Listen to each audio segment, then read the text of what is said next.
Good morning. My name is Jennifer Wilson, and today we're going to look at Project C Lesson Plan Demo.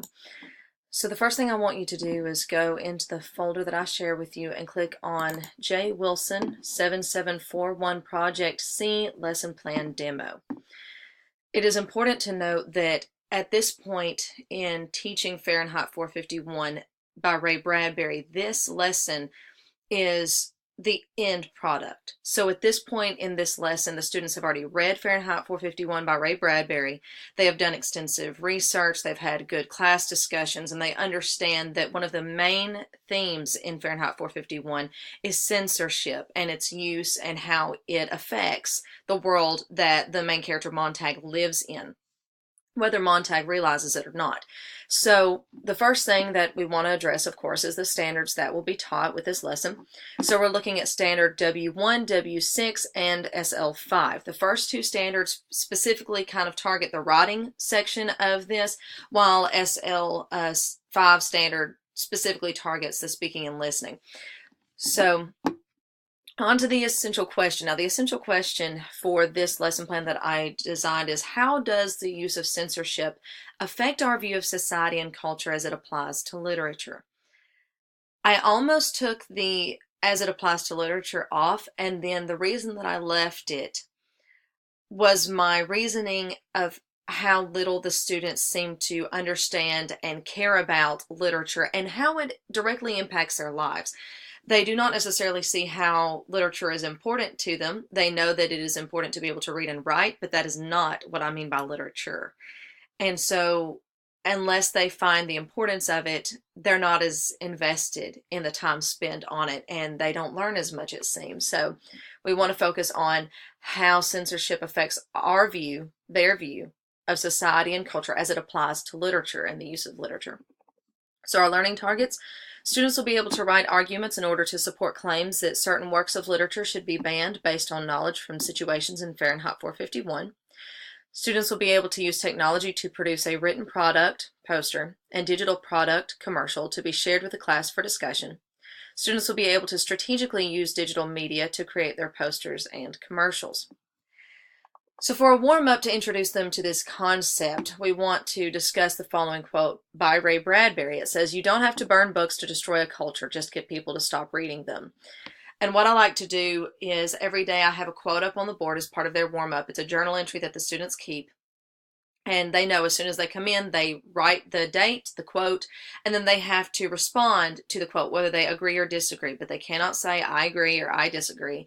And they can only use third person to do it. They have to use contextual evidence from the quote to prove their point. So they'll be reflecting on this, and then we'll have a class discussion in which one of the students will lead the discussion. After this, they will view a video about book banning. This is only about 2 minutes long. It's straight off of YouTube, and it's very interesting to see what books have been banned in just a very short little clip, specifically from the organizations that ban them. So it's pretty interesting, kind of gets them thinking. So then we want to move into the rest of the week. So we're looking at week 1, day 1. So we're going to do a class discussion and activate prior knowledge with a warm-up. In groups of no more than 5 students per group, students will discuss the pros and cons of banning books and the influence of censorship in society. They will then make a quick jotted list on butcher paper of things they discussed and hang these around the room. Now, if you've never done things like this, like a gallery walk or anything else, I highly suggest that you look them up, because they're really neat strategies, and the kids really like it because it gets them up and moving. So after they have gone through their pros and cons of banning books and the influence of censorship in society as a whole, and after they make that jotted list of their main ideas, and after they hang those around the room, sort of like a gallery walk, then we're going to discuss the final project, which will be explained and discussed. And I have here a direct link to the handout that you will give the students that explains everything and gives you kind of a platform to go through as you discuss. And we'll look at that back in a moment. So the students will then get into pairs and begin brainstorming and troubleshooting which book they would like to target to ban. Because at first I wanted to have this as a singular project where I just wanted the students to be alone, or maybe in groups of more than, pairs. But I think that that takes away from the overall purpose. I want them to have a partner to troubleshoot with, but I don't want to have big groups so that they argue more than they help each other. So then days 2 through 4, in this order, the students will continue discussion over the book they have chosen to target. Then they will go to the computer lab and do research in an effort to answer the questions in the handout questions to ask yourself. And again, this is a link directly to the Google Doc that you can find, and I will go over in a moment. Students will then write a reflection, 1 page minimum, over why they chose to ban their particular book and what message they are trying to censor by banning it. Once all of the above is complete, the students will begin brainstorming how they want to create the commercials and posters. So you can refer back to censorship and banning of children's books, final project, when necessary. This is a handout that I expect the students to hold on to and keep and turn in with their final project. I also included some Truth TV commercials that can be viewed in the classroom to give the students an idea of what they can do with their commercials. And this link will take you directly to that website. You can view it ahead of time, decide which ones you want to show them. The one that I gave you here is pretty cool. It's about how it's a conspiracy theory that there are more shops that sell cigarettes and tobacco and things like that in close relation to poverty-stricken areas or college towns, things like that, and how it's directly targeting the youth. So then, on day 5, this day is going to be dedicated to showing the students how to use different platforms to build their digital media toolbox. I've suggested platforms here, but I have found more platforms just by searching myself. So what I would suggest doing is allowing the students to find a platform they're comfortable with using. And if it's not one you're familiar with, then ask them to guide you through it. And if you approve of it, then let them use it. So for the poster, I kind of kept it simple. I wanted them to use Microsoft Word, Microsoft Publisher, and Canva. I gave you a Canva tutorial. This is a free platform that they can use to create posters. It has some already set formats and things like that that they can use. It's pretty neat. And then for the commercial, of course, I wanted to suggest them use WeVideo. It gives you a WeVideo quick tutorial there. This is not something that I was familiar with until this class, so I've grown fond of it, and I think it's pretty cool, so I think it'd be neat for them to try to use it. Another platform, if they're not as comfortable, would be Animoto, and Animoto is really just images and music, but if they can make it work, then I'll accept it. So I put here, note, the software used by the students to this is not necessarily the most important component. They can use whatever platform, again, that you approve of, so that's up to you. And week 2, because I suggest that this takes about 2 weeks based on my personal experience with my school. So due to the limited access of technology that most of my students have at home, I will allow them to do most of this work in class. Now, we'll continue with many lessons over linguistics and grammar and censorship as a whole, but the main point of this lesson is just to focus on the end product. And so I would allow them a lot of time in class to do this. And that may seem like a lot of time to some people, but we are not on block schedule. We are on a 7-period day schedule, and the students, the school I'm at, is about close to 68% free and reduced lunch, and the students really don't have access to the technology, which is why we get grants to try to give them the technology at school.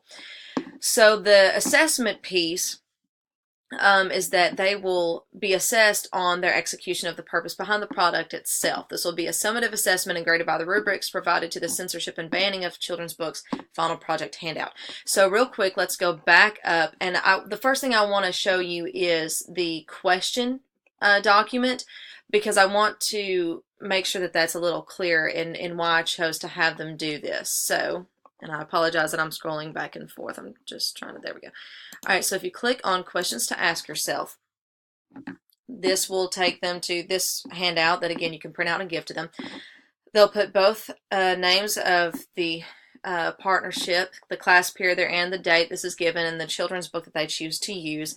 So basically what I want them to do is either by using self-reflection, their own personal background, or using the internet to find the questions if need be, I want them to answer these questions about the product. So why did you choose this book specifically? In other words, if they chose Little Red Riding Hood, something like that, why did they choose that? Was that something that their mother, you know, both of their mothers read to them when they were little? It was, you know, super gruesome because it had a wolf in it and they thought that was pretty cool. Whatever it is, they need to have a direct connection to it. How long has this book been published? I mean, you can still have access to it. It's not totally banned, obviously. So how long has this book been in publication? Has this book ever been put on a ban list? Whether it stayed there or not, has it ever been put on one? If so, when and by whom? What was the author's purpose in writing this particular book? This is going to be a little difficult for the children to find, but the point is to see what the actual implication of the book, according to the author, if they can find it or a reliable source, was. So what characteristics of the book do you believe should be banned? Why? Again, if you think that Little Red Riding Hood promotes murder because the hunter kills the wolf in the end and the wolf can talk, I don't know. I need to know that. What characteristics of the book do you think should be banned and why should they be banned? And then I want them to take a little further so that they can have a little more connection to the world around them. I want them to think about what social media platform like Snapchat, Facebook, Twitter, Instagram, whatever, carries the same messages or, message that they believe this book should be banned for. So do any of these platforms promote murder if that's what they're saying that their book promotes? And in what way? It's very possible to figure this out. They just have to really dive deep. So let's go back to the actual final product worksheet itself. So censorship and the banning of children's books, final project. So again, they're going to put their names on it. They're going to put the due date that it's, to hold themselves accountable. Now that we have read and discussed Ray Bradbury's Fahrenheit 451, let's focus on a central theme in the novel, censorship. So censorship is used in nearly every aspect of our lives. So take a moment and think about the effects censorship has on society. At this point, you want them to always refer back to that butcher paper that we had them put around the room. I put it up there for a reason. So if they need to, they can refer back to the butcher paper to consider this.